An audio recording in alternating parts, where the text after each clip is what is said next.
E finalmente vamos falar dele, do filme escolhido para representar o Brasil no Oscar 2025. Prazer, eu sou o Luca Leal, você está no meu canal e a discussão é sobre Ainda Estou Aqui. Pediu o quê? Uma foto menos feliz. Nós vamos sorrir. Sorriam. No início da década de 70, a ditadura militar no Brasil se endurece. E é nesse contexto que somos apresentados à família Paiva. Eles vivem em uma boa casa na Orla do Mar, o pai é um ex-deputado que foi cassado e agora ganha vida como arquiteto, e a mãe é uma dona de casa que cuida dos seus 5 filhos. A grande questão é que a rotina deles muda por completo quando o pai, Rubens Paiva, é levado por militares e nunca mais retorna. Ainda Estou Aqui, filme nacional que chega aos cinemas no dia 7 de novembro, é o escolhido para representar o Brasil no Oscar 2025. E ele é dirigido por Walter Salles, que provavelmente você conhece por também ter dirigido Diários de Motocicleta, Terra Estrangeira, Abril Despedaçado e o mais famoso Central do Brasil. E eu acho interessante a gente abrir essa crítica falando sobre a repercussão que esse filme está ganhando. Ele teve uma estreia em Cannes, onde foi amplamente aclamado, e desde então ele vem colecionando uma série de prêmios em vários festivais ao redor do mundo todo. Já levou alguns nos Estados Unidos, alguns no Canadá, e segue aí nesse circuito de festivais. E aqui no Brasil ele teve já algumas sessões especiais, por exemplo, no Festival do Rio, sessões para imprensa também, e todas repercutindo muito positivamente. O filme vem sendo muito bem falado, é quase uma unanimidade. Tem quem goste mais, tem quem goste menos, mas eu particularmente ainda não encontrei ninguém que de fato não gostou. E com toda essa repercussão positiva, obviamente o interesse do público sobre o filme também cresce. Eu tenho vários amigos aí que não são nada ligados em cinema, mas que estão doidos para assistir esse aqui. Em especial por toda essa coisa da corrida pelo Oscar e as chances da Fernanda Torres levar melhor atriz. Algo inclusive que é considerado reparação histórica. Há 25 anos atrás, a Fernanda Montenegro, mãe de Fernanda Torres, foi indicada por Central do Brasil e perdeu. Inclusive perdeu para Gwyneth Paltrow em um filme um tanto quanto questionável e que hoje a gente sabe que provavelmente desviou um dinheirinho ali para vencer. E aproveitando esse preâmbulo que eu fiz aqui, falando sobre a repercussão e já emendando nessas expectativas para uma possível vitória ou uma indicação da Fernanda Torres para melhor atriz no Oscar, eu quero começar a falar sobre as interpretações, em especial a da própria Fernanda. Como vocês perceberam pela sinopse, esse é um filme que carrega uma carga dramática muito forte, muito pesada. São temas sensíveis, você está lidando com um desaparecimento, uma morte, uma família que é despedaçada, traumatizada. E obviamente com isso você tem uma interpretação ali, você depende, melhor dizendo, de uma interpretação muito sensível, que consegue passar por diferentes nuances, desde o completo desamparo até uma falsa sensação de segurança. E Fernanda consegue fazer essa transição de forma muito assertiva. Essa personagem aqui é uma verdadeira giganta, ela é muito forte, ela é muito poderosa, mesmo em suas fraquezas. E é essa sutileza, é esse balanço que a Fernanda traz que engrandece tanto a sua interpretação e faz com que muitos cogitem a sua vitória no Oscar. Mas além disso, existe também uma espécie de quebra de expectativas que o filme propõe. Com toda essa carga, com todo esse peso, você pensa em um filme extremamente carregado e melodramático, coisa que ele até é em determinado ponto, mas existe também uma esperança, existe uma magia e um encantamento muito legal, que é muito proveniente da figura do Selton Mello, que vai interpretar o Rubens Paiva. E aí eu acho legal fazer essa espécie de contraponto. Enquanto o Selton Mello vive esse farol, essa luz que irradia a casa, a Fernanda Torres é quem tenta manter essa luz sendo que ela não tem força o suficiente, não tem energia vital o suficiente para ser tal. Ela não consegue ter o mesmo brilho que ele, mas ela tenta sustentar essa energia na casa, ela tenta levar os filhos dela para cima, coisa que o pai fazia, mesmo estando completamente em farrapos. E aí eu já aproveito para falar do próprio Selton Mello, que, como eu disse, ilumina o filme, e toda a primeira metade dele, a primeira parte dele, é muito iluminada. A praia é muito presente, os raios de sol, a casa é toda aberta, as cortinas, as portas abrem e fecham o tempo todo. É muito movimentada aquela residência, aquela família é muito feliz. E muito disso vem dele. Ele irradia isso, ele transmite muito isso. A relação dele com os filhos é linda. A forma com que ele trata cada um em suas particularidades, em suas individualidades, com todo o seu jeitinho, com todo o seu carisma. Cara, é muito lindo, é muito sensível. E todo o elenco infantil não fica para trás. Essas crianças também tiveram um trabalho muito difícil nessa variação tonal do filme. Em alguns momentos ele é extremamente para baixo, ele é extremamente pesado. Eles estão lidando novamente com tragédias, com traumas. Em outros momentos é super leve, super descontraído.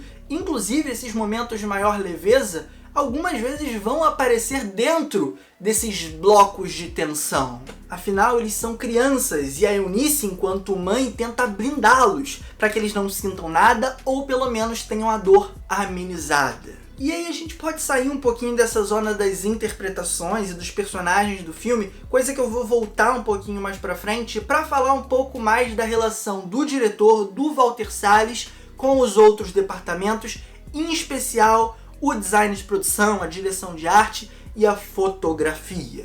É um filme todo rodado em película 35mm, o que traz uma textura para a imagem muito particular.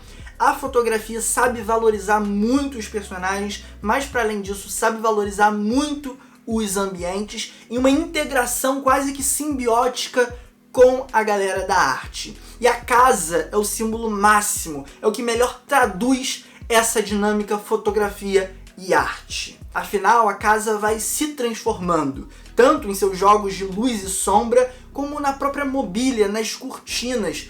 Tudo vai se alterando conforme o clima vai mudando. E o clima aqui eu não estou me referindo a tá sol, tá chuva, tá frio ou tá quente, mas a tensão que vai constantemente crescendo. E cara, que jogo fantástico. E não é um jogo necessariamente sutil, sofisticado, escondido, minuciosamente pensado, não. Os militares chegaram, ali é um momento de ruptura e eles vão manualmente fechar as cortinas, fechar as portas, trancar a casa e transformar aquele lugar que era banhado pela luz do sol, banhado pela praia, em quase que um cativeiro, escuro, denso. Walter Salles vai mergulhar a Fernanda Torres numa escuridão tamanha que em algumas cenas vai parecer que ela está dentro de um caixão. O próprio enquadramento dá a entender isso também, para além do jogo de luzes. E puxando uma sardinha também para a direção de arte, para o design de produção, que trabalho fenomenal na reconstrução de época. A gente está aqui no começo da década de 70, o Rio de Janeiro é outro, a arquitetura é outra, a moda é outra, e o filme consegue emular tudo isso muito bem, inclusive com uma integração com os efeitos especiais. É um filme que está cheio de CGI, em especial para completar esses cenários que hoje não existem mais, como a própria casa da família que não existe mais e foi reconstruída exatamente como era no passado. E também todos os planos onde os personagens dirigem e vão acompanhando vários locais famosos e não tão famosos do Rio de Janeiro em uma outra época muito distante, muito diferente. Mas agora eu quero voltar de certa forma aos personagens e discutir algumas temáticas do filme e algumas proposições do roteiro, além de uma outra decisão pontual ali que me gerou uma pulguinha atrás da orelha. Obviamente a gente tá num momento onde o Brasil tá polarizado, isso não é uma novidade, desde talvez 2014, 2016, isso já se faz muito presente. E o filme, em alguns momentos, eu sinto que tenta se blindar dessa polarização. Exemplo, Em um dos momentos que a relação do Rubens Paiva com os comunistas é citado, é deixado bem claro, mas ele não é guerrilheiro, ele não está envolvido diretamente com a luta armada. E para mim isso soa como uma tentativa de se descolar disso, de tipo, olha, eu tô tentando te emocionar com essa história familiar, mas calma, relaxa, você que é pró-ditadura, você que é contra os guerrilheiros, ele não era um guerrilheiro, ele é só um cara que tava ali meio de bucha, um cara que tava ajudando, mas ele não pegava em armas. Eu sinto que existe isso. Não tô falando que o filme esconde o lado guerrilheiro do Rubens Paiva, não tô falando isso de forma alguma. Eles tentaram fugir, por exemplo, de algo que aconteceu recentemente com Marighella, filme dirigido pelo Wagner Moura, que retrata uma figura guerrilheira que pegava em armas, que combatia a ditadura militar ativamente, com fogo também. E aí, obviamente, a direita, principalmente a direita bolsonarista, criou uma resistência ao filme e criou boicotes, tentou de alguma forma derrubar a exibição do filme, o próprio governo embarreirou o lançamento do filme várias vezes, o então governo Bolsonaro.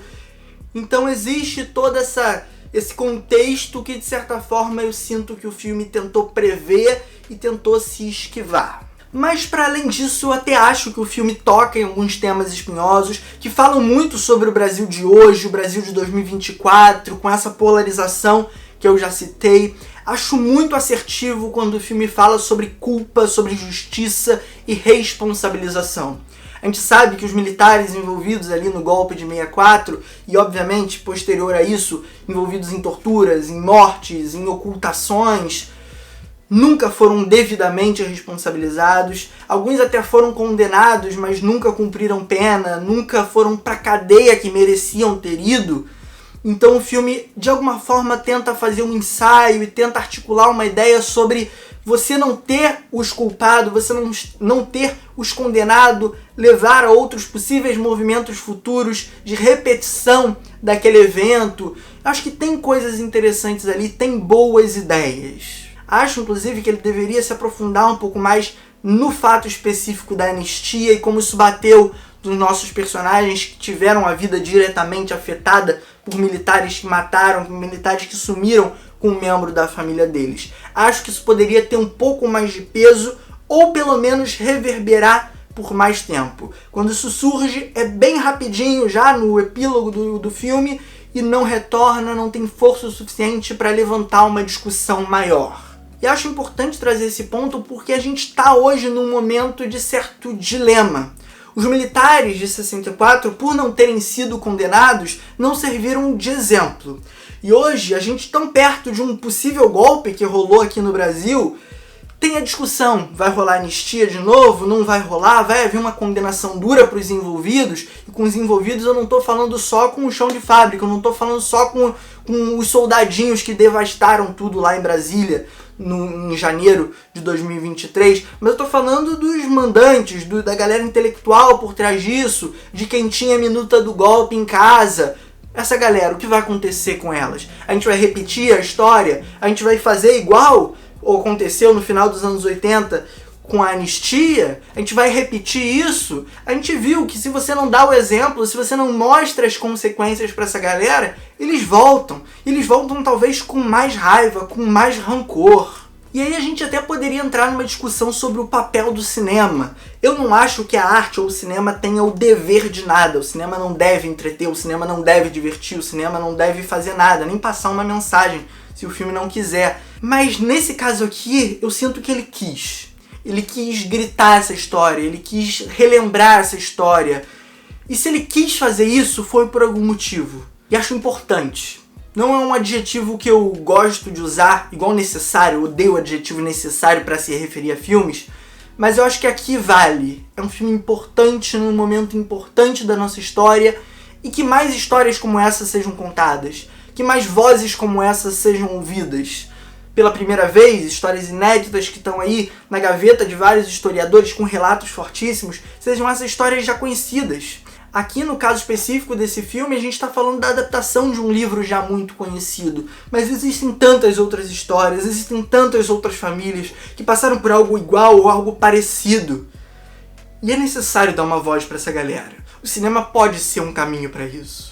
mas eu vou encerrar essa discussão por aqui para que em algum momento futuro a gente retome ela. Por agora, eu quero o seu compartilhamento e a sua inscrição se for novo por aqui, ativando o sininho para receber as notificações. Além, é claro, de deixar o like caso tenha gostado do meu conteúdo e deixa também um comentário. Qual a sua opinião sobre o filme, caso já tenha assistido e caso ainda não assistiu, quais as suas expectativas para ele e qual, obviamente, é o seu feedback sobre a minha crítica, sobre o meu conteúdo. Um forte abraço, um beijo, valeu, falou e fui!